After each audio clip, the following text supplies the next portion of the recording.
ఆదికాండము 43వ అధ్యాయం. ఆ దేశమందు కరువు భారముగా ఉండెను గనుక వారు ఐగుప్తు నుండి తెచ్చిన ధాన్యము తినివేసిన తరువాత వారి తండ్రి, మీరు మరలా వెళ్ళి మన కొరకు కొంచెము ఆహారము కొనుడని వారితో అనగా, యూదా అతన్ని చూచి, ఆ మనుష్యుడు మీ తమ్ముడు మీతో ఉంటే గాని మీరు నా ముఖము చూడకూడదని మాతో గట్టిగా చెప్పెను.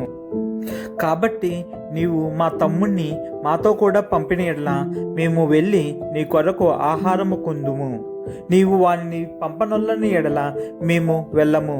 ఆ మనుష్యుడు మీ తమ్ముడు మీతో లేని ఎడల మీరు నా ముఖము చూడకూడదని మాతో చెప్పెననెను. అందుకు ఇశ్రాయేలు, మీకు ఇంకొక సహోదరుడు కలడని మీరు ఆ మనుష్యునితో చెప్పి నాకు ఇంత శ్రమ కలగజేయనేలా అనగా, వారు, ఆ మనుష్యుడు మీ తండ్రి ఇంకా సజీవుడై ఉన్నాడా, మీకు సహోదరుడు ఉన్నాడా అని మమ్మను గూర్చియు మా బంధువులను గూర్చియు ఖండితముగా అడిగినప్పుడు మేము ఆ ప్రశ్నలకు తగినట్టు అతనికి వాస్తవము తెలియచెప్పితిమి. మీ సహోదరుని తీసుకొని రండని అతడు చెప్పునని మాకెట్లు తెలియననిది. యూదా తన తండ్రి అయిన ఇశ్రాయేలును చూచి, ఆ చిన్నవానిని నాతో కూడా పంపుము, మేము లేచి వెళ్ళుదుము. అప్పుడు మేమే కాదు, నీవును మా పిల్లలను చావక బ్రతుకుదుము. నేను అతని గూర్చి పూటపడుదును, నీవు అతని గూర్చి నన్ను అడగవలెను.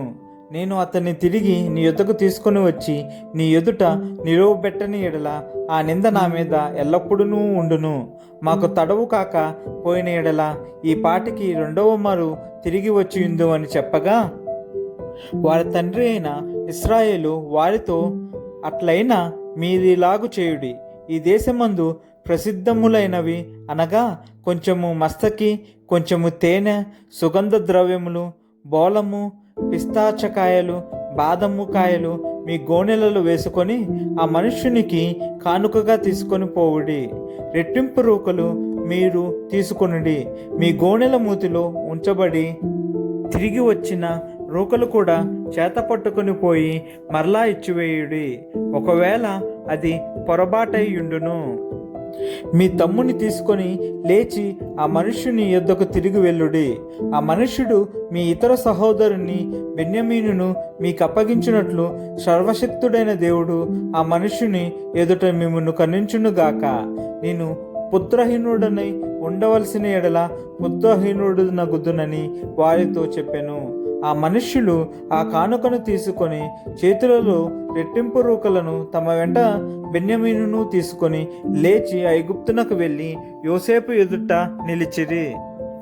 యోసేపు వారితో నున్న బెన్యామీనును చూచి తన గృహ నిర్వాహకునితో, ఈ మనుషులను ఇంటికి తీసుకొని పోయి ఒక వేటను కోసి వంట సిద్ధము చేయించుము.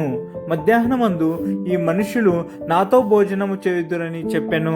యోసేపు చెప్పినట్లు అతడు చేసి ఆ మనుషులను యోసేపు ఇంటికి తీసుకొని పోయెను. ఆ మనుషులు యోసేపు ఇంటికి రప్పింపబడినందున వారు భయపడి, మొదట మన గోనెలలో తిరిగి పెట్టబడిన రోకల నిమిత్తము అతడు మన మీదికి అకస్మాత్తుగా వచ్చి మీద పడి మనలను దాసులుగా చెరపెట్టి మన గాడిదలను తీసుకున్నటకు లోపలికి తెప్పించననుకొనిరి. వారు యోసేపు గృహ నిర్వాహకుని యొద్దకు వచ్చి ఇంటి ద్వారమున అతనితో మాటలాడి, అయ్యా, ఒక మనవి. మొదట మేము ఆహారము కొనుటకే వచ్చితిమి. అయితే మేము దిగిన చోటికి వచ్చి మా గోనెలను విప్పినప్పుడు ఇదిగో మా రూకల తూనికకు సరిగా ఎవరి రూకలు వారి గోనెమూతిలో నుండెను. అవి చేత పట్టుకొని వచ్చితిమి. ఆహారము కొనుటకు మరి రూకలను తీసుకొని వచ్చితిమి. మా రూకలను మా గోనెలలో ఎవరు వేసిరో మాకు తెలియదని చెప్పిరి.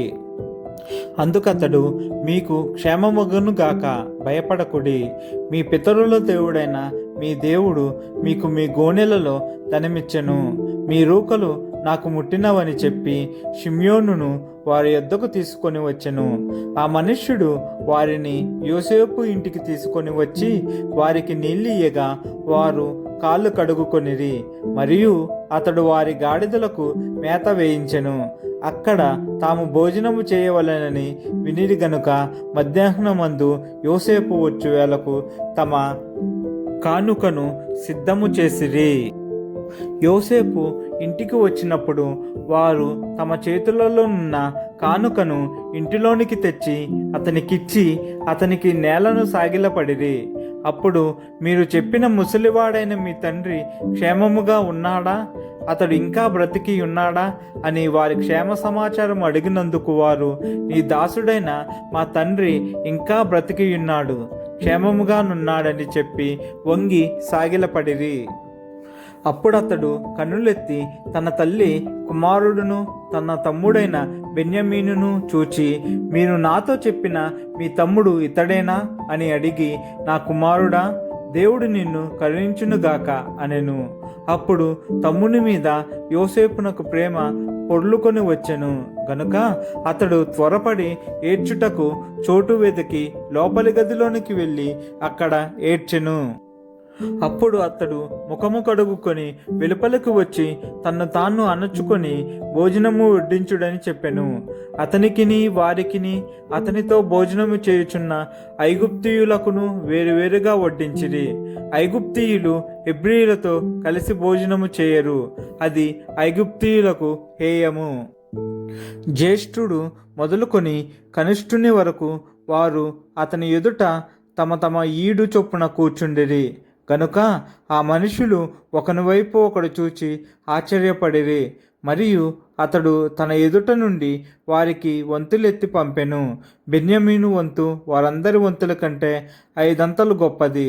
వారు విందు ఆరగించి అతనితో కలిసి సంతుష్టిగా త్రాగిరి.